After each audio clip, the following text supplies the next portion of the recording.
Good morning everyone. NCERT class 6 का पहला chapter आज हम इस वीडियो में कवर करेंगे। इस वीडियो को ध्यान से देखिए।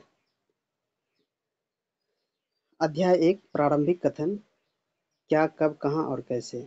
रसीदा का सवाल। रसीदा बैठी अखबार पढ़ रही थी। अचानक उसकी निगाह एक सुर्खी पर पड़ी। 100 साल पहले वह सोचने लगी कि यह कोई कैसे जान सकता है कि कितने वर्षों पहले क्या हुआ था।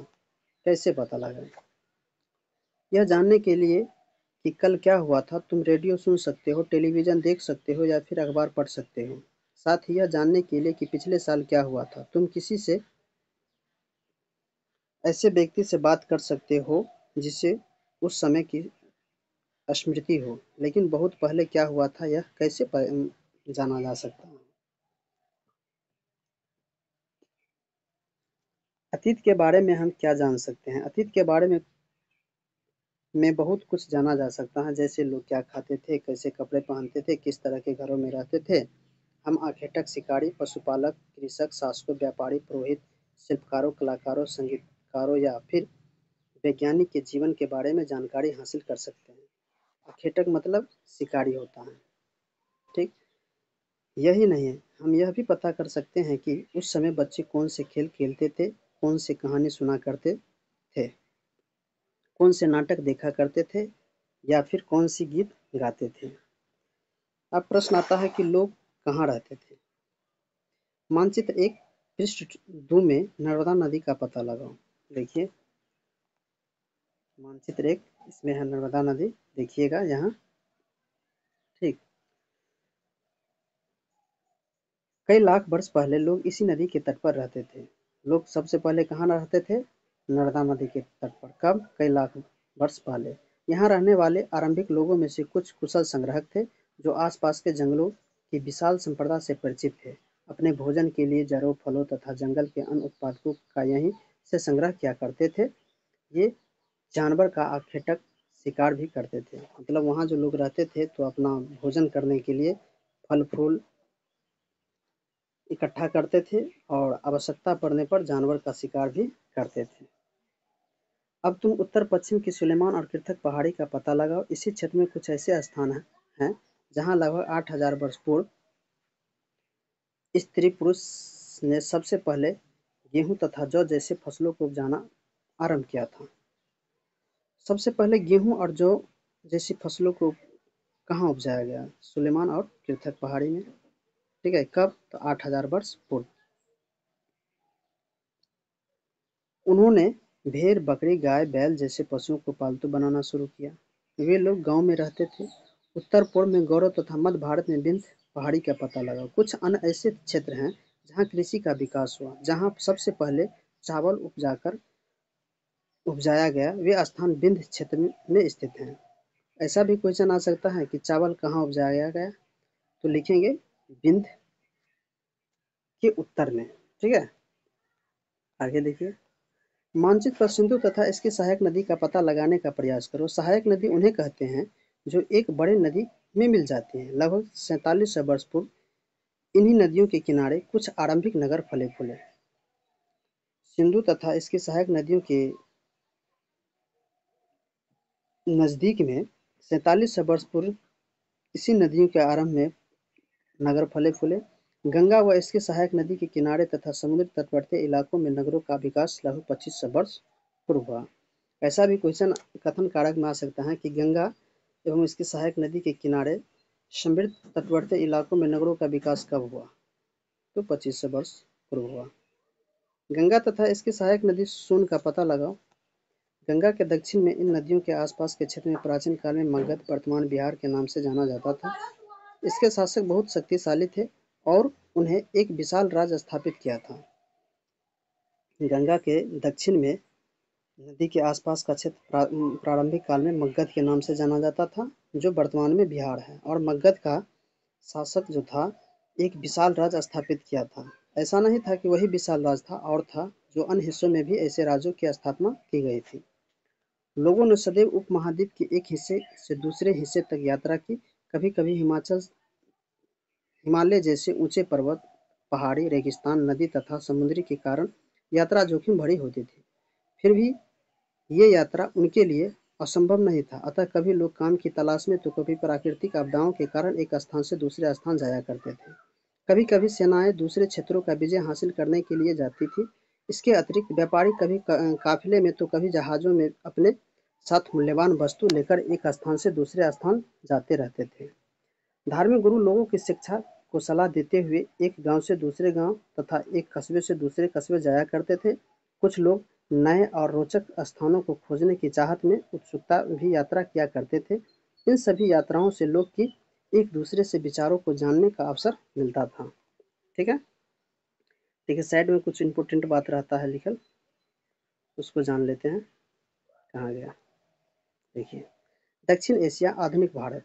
दक्षिण एशिया में कौन कौन आता है? आधुनिक भारत, पाकिस्तान, बांग्लादेश, नेपाल, भूटान और श्रीलंका, और अफगानिस्तान, ईरान, चीन, म्यांमार आदि पड़ोसी देशों को दर्शाता है। दक्षिण एशिया एक महाद्वीप से छोटा है, लेकिन विशालता तथा बाकी एशियाई समुद्री, पहाड़ी तथा पर्वतीय से बटे होने के कारण इसे प्रायः उपमहाद्वीप कहा जाता है। ठीक है, आज लोग यात्रा क्यों करते हैं? देखिए एक बार फिर मानचित्र 1 को देखो। पहाड़ियां, पर्वत और समुद्र इस उपमहाद्वीप की प्राकृतिक सीमा का निर्माण करते हैं। हालांकि लोगों के लिए इस सीमाओं को पार करना आसान नहीं था। जिन्होंने ऐसा चाहा वे लोग कर सके। वे पर्वत को ऊंचाई को छू सके तथा गहरे समुद्रों को पार कर सके। उपमहाद्वीप के बाहर से भी कुछ लोग यहाँ आए और वहीं बस गए। लोगों के इस आवागमन में हमारी सांस्कृतिक परंपराओं को समृद्ध किया। कई 100 वर्ष से लोग पत्थर को तराशे, संगीत रचने और यहाँ तक कि भोजन बनाने के नए तरीकों के बारे में एक दूसरे से विचारों को अपनाते रहे। ठीक है, देश का नाम कैसे पड़ा, इस पर विचार करते हैं। अपने देश के लिए हम प्रायः इंडिया तथा भारत जैसे नामों का प्रयोग करते हैं। तो इंडिया शब्द किससे निकला है? इंडिया शब्द इंडस से निकला है, जिसे संस्कृत में सिंधु कहा जाता है। इंडिया शब्द जो है इंडस से निकला है और संस्कृत में इसको सिंधु कहा जाता है। अपने एटलस में ईरान और यूनान का पता लगाओ। लगभग 2500 वर्ष पूर्व उत्तर पश्चिम की ओर से आने वाले ईरानी और यूनानी ने सिंधु को हिंदोस अथवा इंदोस और इस नदी के पूर्व में स्थित भूमि प्रदेश को इंडिया कहा। उत्तर पश्चिम की ओर से आने वाले ईरानी और यूनानी ने लगभग 2500 वर्ष पूर्व हिंदोस तथा इंदोस इसी नदी के पूर्व स्थित भूमि प्रदेश को इंडिया कहा। भारत नाम का प्रयोग उत्तर पश्चिम में रहने वाले लोगों के एक समूह के लिए किया जाता था। इस समूह का उल्लेखन संस्कृत के आरंभिक लगभग 3500 वर्ष पुरानी है कृति ऋग्वेद में मिलता है। इसका कृति जो है किसमें मिलता है? ऋग्वेद में मिलता है। बाद में इसका प्रयोग देश के लिए होने लगा। अब देखिए अतीत के बारे में कैसे जान सकते हैं, मतलब पुराना जो घटना हुआ उसको हम कैसे जान सकते हैं। अतीत की जानकारी हम कई तरह से प्राप्त कर सकते हैं। इनमें से एक तरीका है अतीत में लिखी हुई पुस्तक को ढूंढना और पढ़ना। ये पुस्तक हाथ से लिखी होने के कारण पांडुलिपि कहते थे। पांडुलिपि किसे कहते हैं? तो हाथ से लिखी पुस्तक को पांडुलिपि कहते हैं। पांडुलिपि को अंग्रेजी में पांडुलिपि के लिए प्रयुक्त होने वाले शब्द मैन्यूस्क्रिप्ट शब्द लैटिन शब्द मैन्यू जिसका अर्थ हाथ है से निकला है। ये पांडुलिपि प्रायः तारपत्रों तथा हिमालय क्षेत्र में उगने वाले भोज नामक पेड़ की छाल के विशेष तरीके से तैयार भोजपत्र पर लिखी मिलती थी। ऐसा भी क्वेश्चन होता है कि पांडुलिपि किस पर लिखा होता था? तारपत्रों और भोज नामक पेड़ के छाल से विशेष तरीके से भोजपत्र पर। इतने वर्षों में से इनमें से कई पांडुलिपि कीरों ने खा लिया था तथा कुछ नष्ट कर दी गई। फिर भी ऐसा कई पांडुलिपि आज भी उपलब्ध हैं। प्रायः ये पांडुलिपि मंदिर विहार में प्राप्त होती हैं। इस पुस्तक में धार्मिक मान्यताओं व व्यवहारों और राजाओं के जीवन, औषधि तथा विज्ञान आदि सभी प्रकार के विषयों की चर्चा मिलती है। इनके अतिरिक्त हमारे यहाँ महाकाव्य, कविताएं तथा नाटक भी हैं। इसके लिए कई संस्कृत में लिखे हुए मिलते हैं, जबकि अन्य प्राकृतिक तथा तमिल में है। प्राकृतिक भाषा का प्रयोग आम लोग करते थे। हम अभिलेखों का भी अध्ययन कर सकते हैं। ऐसे लेख पत्थर अथवा धातु जैसी अपेक्षाकृत कठोर सतहों पर उत्कीर्ण किए गए मिलते हैं। कभी कभी शासक अथवा अन्य लोगों अपने आदेशों को इस तरह उत्कीर्ण करवाते थे ताकि लोग इन्हें देख सके, पढ़ सके तथा उनका पालन कर सके। कुछ अन्य प्रकार के अभिलेख भी मिलते हैं जिनमें राजाओं तथा रानियों सहित अन्य स्त्री पुरुष ने भी अपनी कार्यों के विवरण उत्कीर्ण करवाए हैं। उदाहरण के लिए प्राय शासक लड़ाइयाँ में अर्जित विजयों का लेखा जोखा रखा करते थे। देखिए साइड में कुछ ऐसा लिखा रहता जो देखे थे। देखिए तारपत्रों में बनी पांडुलिपि का एक पृष्ठ। यह पांडुलिपि लगभग 1000 वर्ष पहले लिखी गई थी। पांडुलिपि कब लिखी गई थी? तो 1000 वर्ष पूर्व लिखी गई थी। किताब बनाने के लिए तार के पत्तों को काटकर उनके अलग अलग हिस्से को एक साथ बांध दिया जाता था और भूज पेड़ के छाल से बनी ऐसी ही कई पांडुलिपि को तुम यहाँ देख सकते हो। ये है, सामने में है ये पांडुलिपि, इसको देख सकते हैं। चलिए इस साइड में देखिए क्या लिखा है। लगभग 2500 वर्ष पुराना अभिलेख वर्तमान अफगानिस्तान के कंधार से प्राप्त हुआ था। 2500 वर्ष पुराना अभिलेख कहाँ से प्राप्त हुआ था? तो अफगानिस्तान के कंधार से प्राप्त हुआ था। यह अभिलेख अशोक नामक शासक के आदेश पर उत्कीर्ण करवाया गया था। यह अभिलेख 2500 वर्ष पुरानी अभिलेख जो था इस किसके नाम पर था? तो अभिलेख अशोक नामक शासक के आदेश पर उत्कीर्ण करवाया गया था। इस शासक के विषय में तुम अध्याय 7 में पढ़ोगे। जब हम कुछ लिखते हैं तब हम किसी लिपि का प्रयोग करते हैं। लिपि का प्रयोग हम कब करते हैं? जब कुछ लिखते हैं। लिपि अक्षर तथा संकेतों बनी होती है। जब हम कुछ बोलते हैं अथवा पढ़ते हैं तब हम एक भाषा का प्रयोग करते हैं। भाषा का प्रयोग करते हैं कब करते हैं? जब हम कुछ बोलते हैं या पढ़ते हैं। यह अभिलेख इस क्षेत्र में प्रयुक्त होने वाली यूनानी तथा अरामिकल नामक दो भिन्न लिपियों तथा भाषाओं में है। ठीक है। क्या तुम बता सकती हो कि कठोर सतह पर लिखने के क्या लाभ थे? ऐसा करवाने में क्या कठिनाइयाँ आती थी? देखिए आप अभिलेख जो लिखते थे तो कठोर सतहों पर, पत्थर पर तो कैसे लिखते थे और इसमें क्या परेशानी होता था, इसके बारे में जानकारी लेंगे। चलिए, इसके अतिरिक्त अन्य कई वस्तुएं अतीत में बनी और प्रयोग में लाई जाती थी। ऐसे वस्तुओं का अध्ययन करने वाला व्यक्ति पुरातात्विक कहलाता था। जो अतीत में लिखी चीज को पढ़ते थे उसको क्या कहते थे? पुरातात्विक विधि कहलाता था। पुरातत्व विधि पत्थर और ईंट से बनी इमारतों के अवशेषों, चित्रों तथा मूर्तियां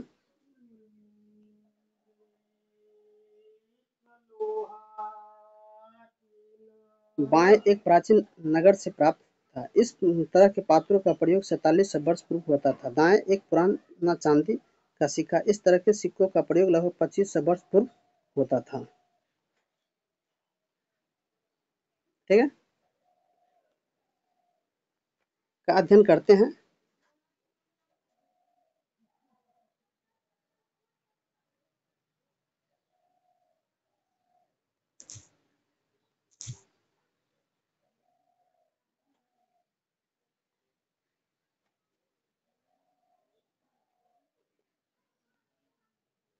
देखिए कुछ मिस्टेक हो गया था, उसको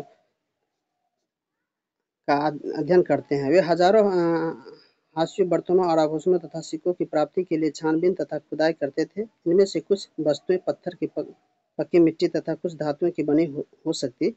ऐसे तत्व कठोर तथा जल्द नष्ट होने वाले होते थे। पुरातात्विक जानवर, चिड़िया तथा मछली की हड्डी ढूंढते हैं। इससे उन्हें यह जानने में भी मदद मिलती है कि अतीत में लोग क्या खाते थे। वनस्पति के अवशेष कुछ मुश्किल से बच पाते हैं। यदि अन्य लोग के दाने अथवा लकड़ी के टुकड़ों जल जाते हैं तो वे जले हुए रूप में बच जाते हैं। क्या पुरातत्व विधि का बहुत बधुआ कपड़ों का अवशेष मिलते होंगे? देखिए पांडुलिपि अभिलेखों तथा पुरातात्विक से जानकारी के लिए इतिहास प्रायः स्रोत शब्द का प्रयोग करते हैं। इतिहास उन्हें कहते हैं जो अतीत का अध्ययन करते हैं। ऐसा भी क्वेश्चन आता है कि इतिहास किसे कहते हैं? इतिहासकार किसे कहते हैं? जो इतिहासकार उसे कहते हैं जो अतीत का अध्ययन करते हैं। और इतिहास किसे कहते हैं? जो लिखी हुई साक्ष्य मिलता है। स्रोत से प्राप्त होते ही अतीत के बारे में पढ़ना बहुत रोचक हो जाता है, क्योंकि इन स्रोतों की सहायता से हम धीरे धीरे अतीत का पुनर्निर्माण करते जाते हैं। अतः इतिहासकार तथा पुरातत्वविद उन जासूसों की तरह हैं जो इन सभी क्षेत्रों का प्रयोग सुराग के रूप में कर अतीत के जानने का प्रयास करते हैं। अतीत एक या नहीं। क्या तुमने इस पुस्तक के शीर्षक हमारे अतीत पर ध्यान दिया है? यहाँ अतीत शब्द का प्रयोग बहुवचन के रूप में किया गया है। ऐसा इस तथ्य की ओर ध्यान दिलाने के लिए किया गया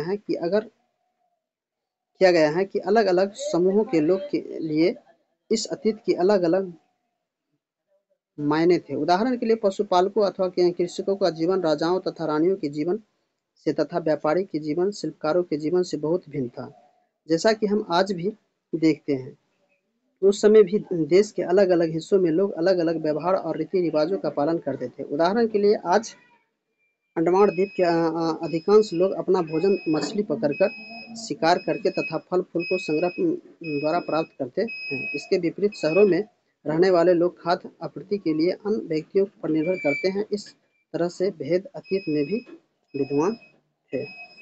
इसके अतिरिक्त एक अन्य तरह का भेद है। उस समय शासक अपनी बीजों का लेखा-जोखा रखते थे। यही कारण है कि हम उस शासकों तथा उनके द्वारा लड़ी जाने वाली लड़ाइयों के बारे में काफ़ी कुछ जानते हैं, जबकि शिकारी, मछुआरे, संग्राहक, कृषक तथा पशुपालक जैसे आम आदमी प्रायः अपने कार्यों का लेखा-जोखा नहीं रखते थे। पुरातात्विक की सहायता से हमें उनके जीवन को जानने में मदद मिलती है, हालांकि अभी भी इसके बारे में बहुत कुछ जानना शेष है।